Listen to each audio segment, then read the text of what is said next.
Shalom les amis, que le Seigneur vous bénisse. Heureux encore d'être avec vous, c'est le révérend Doumbia, l'ami de tous les jeunes. Bien, le thème de mon exhortation aujourd'hui, c'est comment continuer d'aimer les gens malgré leur méchanceté. Comment continuer d'aimer les gens malgré leur méchanceté. Voyez-vous, dans 1 Corinthiens, le chapitre 13, Dieu est un Dieu merveilleux. À partir du verset 5, 6 et autres, il nous parle de l'amour.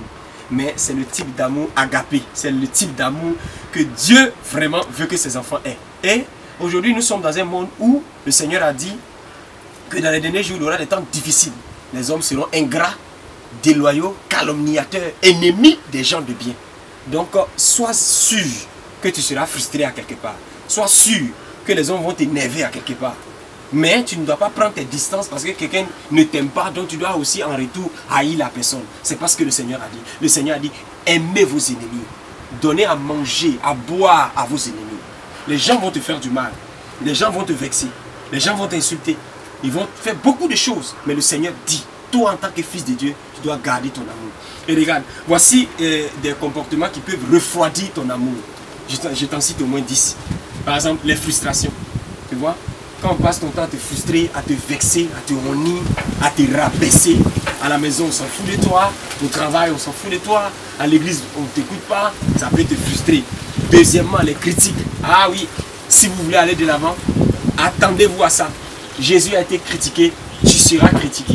Donc prépare déjà ton cœur. Quand tu sais qu'il va faire froid, l'hiver arrive, le froid arrive, paye ton pull vert, prépare-toi, parce que tu seras vexé. Ça c'est sûr. Donc les critiques, t'insulter, tu as fait quelque chose, on dit tu n'as pas fait. Tu n'as pas fait, on dit tu as fait. On écrit ton nom dans les journaux, on calomnie sur toi, on dit du n'importe quoi. Ça peut briser ton amour, ça peut t'amener à prendre des raisons pour dire moi encore, jamais je vais faire ça, du bien quoi à quelqu'un. Sois différent. Autre chose, il y a les calomnies. Malgré que la Bible dit de ne pas calomnier, mais beaucoup de personnes calomnient. Calomnier, c'est dire des choses qui ne sont pas vraies sur quelqu'un. C'est pas vérifié. Et aujourd'hui, avec les réseaux sociaux, nous sommes dans un monde de buzz. Les journaux mettent des grands titres. Tel pasteur a fait ça, tel frère a fait ça, sans vérification. Et les gens colportent la nouvelle. On calomnie sur toi. Ça peut blesser son amour. Quoi d'autre encore? Il y a les coups bas, où tu te rends compte que tu as fait confiance à des gens et ils se sont réunis derrière toi pour te faire du mal. Les coups bas, les mensonges. Autre chose encore, il y a le mépris. Quand par exemple on ne te considère même pas, tu es jeune à l'église, tu donnes ton avis, même personne ne tient compte de toi. On vient travailler quelque part, on paye tout le monde, mais sauf toi, on te dit, bon, toi, tiens 1000 francs là-bas, tiens 500 là-bas, tiens 10 euros là-bas. Et pendant ce temps, on paye les autres 1000 euros, 1 million comme ça. C'est un mépris. Quand à l'église, on confie des responsabilités aux autres, pourtant toi, tu aimes Dieu. Mais eux, ils n'aiment pas Dieu. Mais on te méprise. Paul a dit à Timothée que personne ne méprise ta jeunesse, mais sois un modèle. Donc souvent, ces gens de choses peuvent faire refroidir ton amour. J'ai vu des gens quitter des groupes parce qu'on les avait juste méprisés. Et vous qui méprisez les gens, vous devez arrêter parce que vous ne savez pas le pauvre d'aujourd'hui, c'est qui sera demain. Quoi d'autre encore? Le manque constant. Souvent quand tu n'as rien, toujours tu sens que les autres ont un peu, mais toi tu n'as rien, Ça peut briser ton amour pour toi-même. Parce qu'en fait, tu vas aimer les gens de la manière dont toi-même tu t'es aimé. La Bible dit aimez-vous les uns les autres. Ce que tu veux qu'on fasse pour toi, fais autant pour les autres. Tu vois? Mais si tu ne t'aimes pas toi-même, comment tu vas aimer les autres? Parce que c'est à la dimension de ton amour pour toi-même que tu vas pouvoir aimer les autres. Si tu ne peux pas acheter une telle chaussure, un tel vêtement pour toi-même, tu ne vas pas pouvoir donner ça à quelqu'un d'autre. Voilà. Autre chose encore, il y a l'ingratitude. Oh oui, nous sommes dans un siècle d'ingratitude. Les gens sont méchants. Oui, tu leur as fait du bien. Tu les as aimés, tu les as soutenus, tu les as hébergés chez toi. Je me rappelle, moi j'ai hébergé des gens chez moi qui, pour me dire merci, m'ont volé. Pour me dire merci, ils m'ont volé, fouillé mes bagages. Ça peut t'arriver, tu héberges des gens, ils te font du mal. Tu donnes du soutien à certains de tes amis, ils te font du mal. Tu es pasteur, tu es un frère en Christ, une soeur en Christ. Tu prends des gens comme des fils en Christ, des filles en Christ, tu t'occupes d'eux. Et à la fin, c'est eux qui vont te calomnier, qui vont déposer des plaintes à la justice contre toi. Ou des erreurs que tu as fait. C'est dans ce monde-là que nous sommes aujourd'hui. Et c'est blessant. Ça t'amène à haïr les gens. Mais tu es un être différent. Tu es une nouvelle création.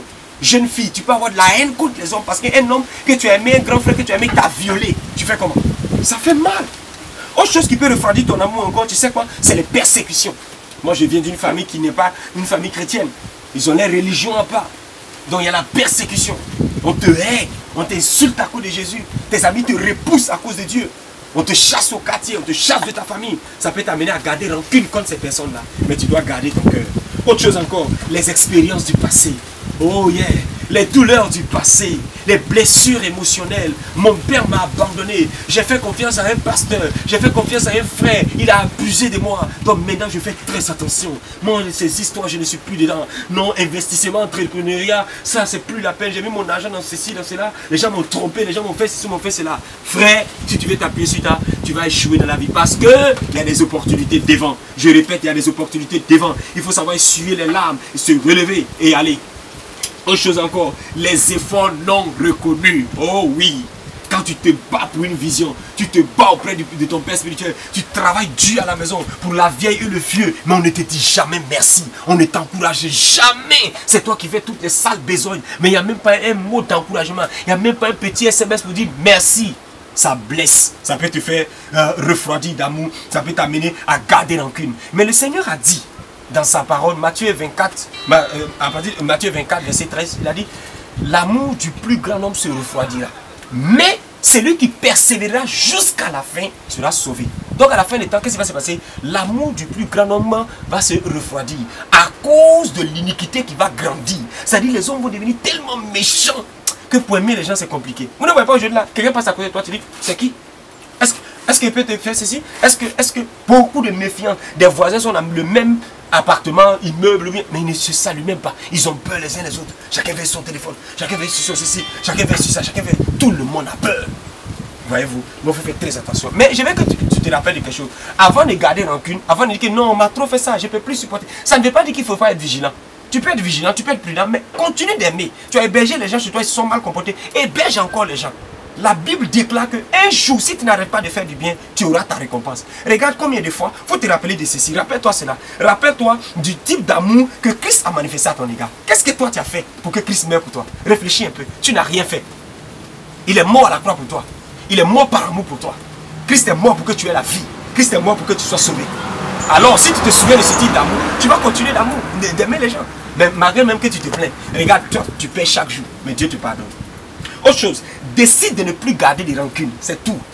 Rancune là, c'est pas fait de dire non, oh Seigneur, aide-moi sur moi. Décide, c'est une décision. Tu me vexes, ce que j'ai à te dire, je te dis rapidement et simplement, mais pas de rancune. Pas de rancune, pas possible. Décide aussi de ne plus rien faire pour plaire aux hommes. Les gens qui essaient de plaire aux hommes là, c'est comme ça, ils sont toujours déçus, ils sont toujours blessés, ils sont toujours choqués. Donc décide de ne plus rien faire les choses pour plaire aux gens. Il ne faut pas faire quelque chose pour... Vous avez dit dans Colossiens 3, verset 23, tout ce que vous faites, faites de bon cœur comme pour le Seigneur et non pour les hommes. Si je t'ai donné 10 000, gloire à Dieu, je ne marque... Même si tu me dis merci, c'est normal parce que tu es bien éduqué. Mais je ne compte pas sur toi pour tirer ma joie. Déjà même avant que je ne te donne la chose, je suis content, Dieu et moi. Ça c'est entre Dieu et moi. Mon merci vient de Dieu et non pas toi homme. Parce que l'homme peut changer à tout moment. Autre chose encore, décide d'aider les autres. Il faut aider les gens, ça va vider ton cœur. Aide les gens. Décide d'aider les gens, de faire du bien. Ne t'arrête pas là. Considère que chaque acte d'amour est une sémence. Mets dans ta tête que ce que j'ai fait à lui là, ce que j'ai fait à celle-là comme bonté, c'est un acte de sémence. Tôt ou tard, ça va pousser. Pour moi, n'attends pas de merci de la part des hommes. Jamais. S'ils t'ont dit merci, c'est ça. S'ils t'ont pas dit merci, passe ta route et avance. C'est ainsi tu vas manifester le fruit de l'esprit. Tu comprends ce que je suis en train de dire? Donc beaucoup de gens, vous serez vexés. D'autres vont vous parler mal en classe, on va vous parler mal à l'école, au campus, à l'église. Souvent, on ne va pas vous considérer. Tes propres parents même vont te blesser. Tu es une sœur chrétienne, on se moque de toi, non? Comme si tu ne cherches pas garçon, tu ne cherches pas de go, tu es là, ils vont te mépriser. Ça peut t'amener à te recroqueviller, à te renfermer sur toi-même. Tu comprends? Donc continue d'aimer les gens. Jeune homme, cette fille-là t'a trahi, mais c'est pas grave, tu peux aimer d'autres filles. Ce jeune homme t'a trahi, c'est pas grave. Essuie tes larmes, avance. Tu ne vas pas détruire ta vie parce que quelqu'un t'a fait du mal. Tu sais, souvent ceux qui te font du mal là, et même là, ils s'en vont. Ils oublient qu'ils t'ont fait du mal. Et c'est toi qui gardes, ça te ronge, c'est toi qui souffres. Abandonne la chose, continue d'aimer, vis ta vie, sois là, deviens comme Jésus-Christ. Même Judas même là, qui l'a trahi, il est venu lui donner une bise. Il n'a pas repoussé, il dit va là-bas, trahisseur. Non. Il savait que c'était lui, mais il l'aimait toujours. Peux-tu avoir ce type de cœur? Et puis tu sais, quand tu gardes rancune et que tu refuses d'aimer, tes yeux spirituels se ferment sur ta destinée. Tu ne pourras pas savoir ce à quoi Dieu t'appelle. C'est pourquoi il faut continuer d'aimer les gens. Voilà. Autre chose, tu deviens amer. Tu deviens aigri.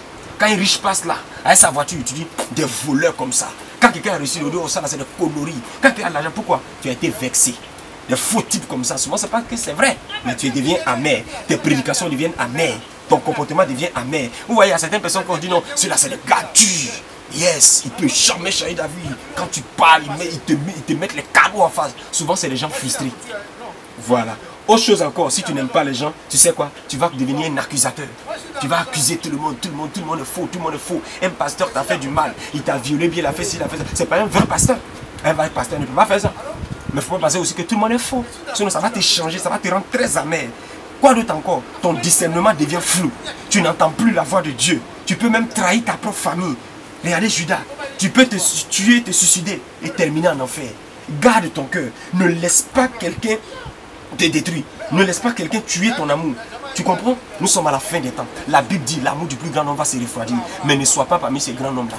Décide qu'à compter d'aujourd'hui, tu vas aimer les gens. Voilà comment on peut arriver à aimer les gens malgré les méchancetés. Il te faut l'amour agapé. L'amour de Dieu lui-même. Tu lui dis, Seigneur, remplis-moi de cet amour. Cet amour qui n'a rien à voir avec les sentiments. Cet amour qui n'a rien à voir avec les émotions. Écoute-moi très bien. La Bible nous parle de la longueur, la largeur, la hauteur, la profondeur de l'amour de Christ à notre égard. Quelle est la dimension de ton amour? Mon ça, moi je peux supporter ça, moi je peux supporter. Mais jusqu'à tel niveau, tu ne peux jamais supporter.